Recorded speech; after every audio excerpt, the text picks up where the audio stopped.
12-13।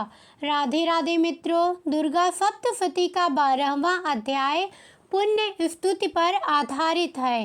देवी ने कहा, और जो कोई पूर्ण एकाग्रता के साथ इन स्रोतों के साथ निरंतर मेरी प्रार्थना करेगा, मैं निसंदेह उसके सभी संकटों को दूर कर दूंगी। जो मधु और कैटब के विनाश तथा निशुंभ के वध की कथा का गुणगान करेंगे तथा जो अष्टमी, चतुर्दशी तथा नवमी को एकाग्र चित्त होकर इस महात्म्य काव्य का श्रवण करेंगे, उनके साथ कोई पाप नहीं होगा। ना ही पाप से उत्पन्न होने वाली विपत्तियां होंगी, ना ही दरिद्रता होगी तथा ना ही प्रियजनों से वियोग होगा।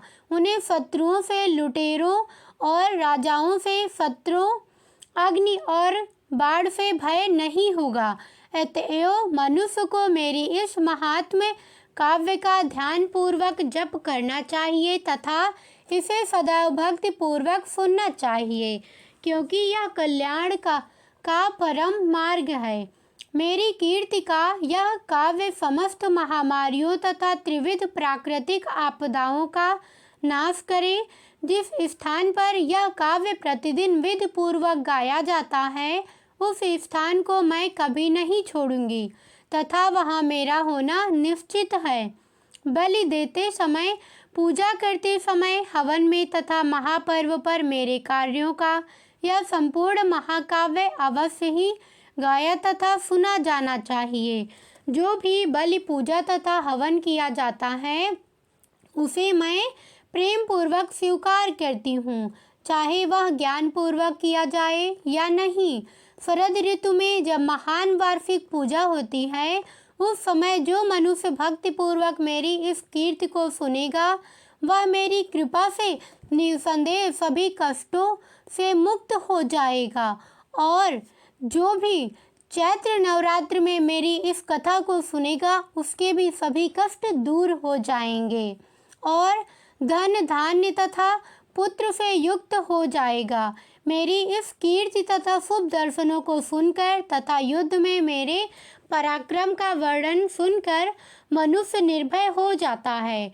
जो मेरी इस कीर्ति को सुनता है, उसके शत्रु नष्ट हो जाते हैं, कल्याण होता है तथा कुल में आनंद की प्राप्ति होती है। यह मेरी महिमा सर्वत्र सुने।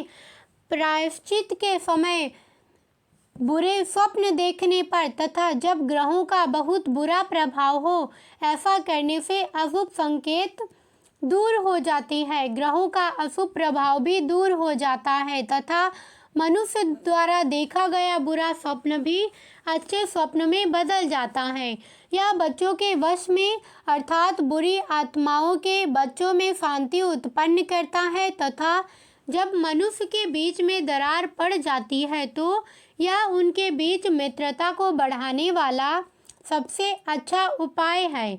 यह दुष्ट मार्ग के सभी मनुष्यों की शक्ति को सबसे अधिक प्रभावी ढंग से क्षीण करता है। वास्तव में इसके जप मात्र से ही राक्षस, भूत और राक्षस नष्ट हो जाते हैं। मेरा यह संपूर्ण गुणगान भक्त को मेरे बहुत निकट ले आता है तथा उत्तम पुष्पों, अर्घ्य, धूप, सुगंध और दीपों द्वारा ब्राह्मणों को भोजन कराने से, आहुति देने से, पवित्र जल छिड़कने से तथा अन्य अनेक भेंटों और उपहारों द्वारा यदि कोई व्यक्ति वर्ष में दिन रात पूजा करता है, तो मुझे तो तृप्ति होती है। वह मेरी इस पवित्र कथा को एक बार सुनने से ही प्राप्त हो जाती है। ऋषि ने कहा, ऐसा कहकर प्रचंड पराक्रम वाली आराध्य चंडिका देवताओं की दृष्टि में उसी स्थान पर अंतर ध्यान हो गई। इस प्रकार हे राजन, आराध्य देवी यद्यपि सनातन हैं, तथापि बार बार अवतार लेती हैं, तथापि वे ही इस जगत की रक्षा करती हैं। उन्हीं के द्वारा यह जगत मोहग्रस्त है तथा वे ही इस जगत की रचना करती हैं तथा जब उनकी प्रार्थना की जाती है, तो वे परम ज्ञान प्रदान करती हैं तथा जब उनकी स्तुति की जाती है, तो वे समृद्धि प्रदान करती हैं। वे महाकाली जो काल के अंत में महान संहारक का रूप धारण करती हैं, उनसे यह समस्त ब्रह्मांड व्याप्त है। वह निश्चित ही उचित समय पर महान संहारक का रूप धारण करती हैं। वह अजन्मा वास्तव में यह सृष्टि बन जाती हैं। वह स्वयं शाश्वत सत्ता प्राणियों का पालन पोषण करती हैं।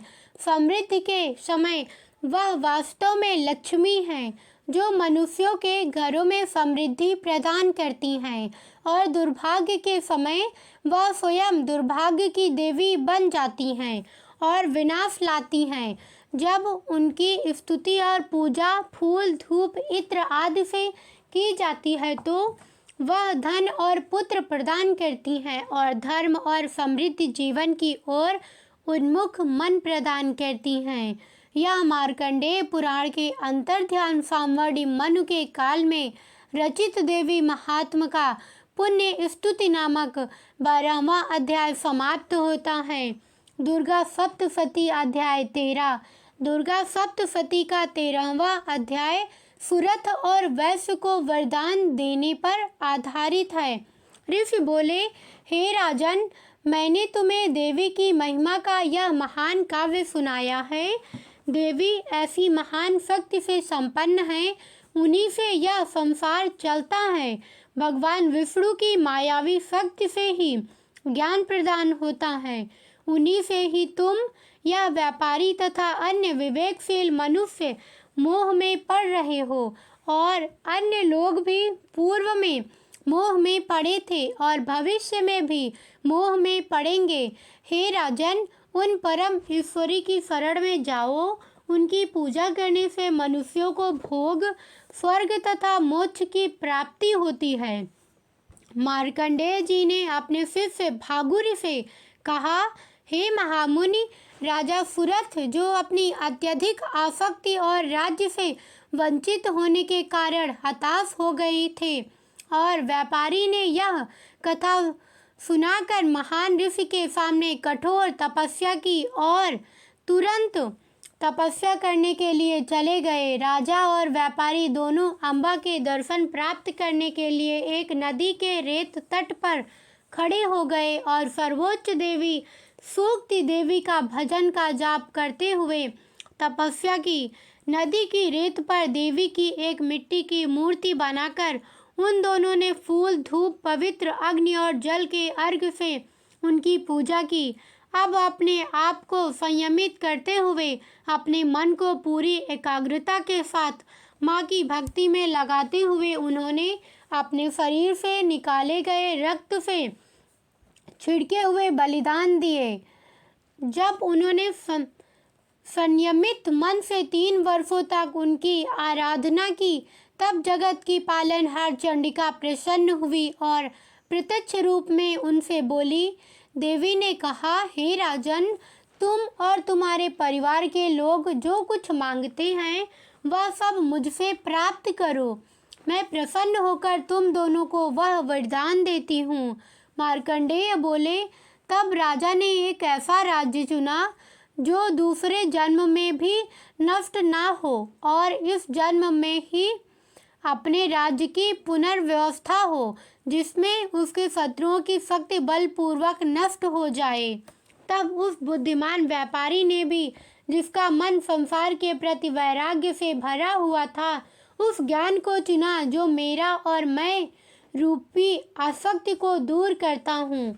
देवी ने कहा, हे राजन, कुछ ही दिनों में अपने शत्रुओं का वध करके तुम अपना राज्य प्राप्त करोगे और वह तुम्हारे पास ही रहेगा, और जब तुम मर जाओगे तो तुम देव विवस्त सूर्य से दूसरा जन्म प्राप्त करोगे और पृथ्वी पर सांवर्ण नाम से मनु बनोगे। और हे श्रेष्ठ वणिक, मैं तुम्हें वह वरदान देती हूँ जो तुमने मुझसे मांगा। परम ज्ञान तुम्हें ही मिलेगा, जिससे तुम आत्म साक्षर कर सकोगे। मार्कंडेय ने कहा, इस प्रकार उन दोनों को उनकी इच्छानुसार वर देकर देवी तुरंत अंतर ध्यान हो गई। जबकि वे भक्तिपूर्वक इनकी स्तुति कर रहे थे। देवी से वर प्राप्त करके क्षत्रियों में श्रेष्ठ सुरथ को सूर्य के द्वारा नया जन्म प्राप्त हुआ और वह सांवर्णि नामक 8वें मनु बने। यहाँ मार्कंडेय पुराण में सांवर्णि मनु के काल में रचित देवी महात्म का 13वां अध्याय समाप्त होता है, जिसका शीर्षक है सुरथ और वैश्य को वरदान प्रदान करना। यहाँ 700 मंत्रों वाला देवी महात्म्य समाप्त होता है। कैसी लगी संपूर्ण कथा की वीडियो कमेंट करके बताना। साथ ही वीडियो को लाइक, चैनल को सब्सक्राइब करके कमेंट में जय माँ दुर्गा जरूर लिखना और अपने मित्रों संबंधियों के साथ शेयर करना। धन्यवाद।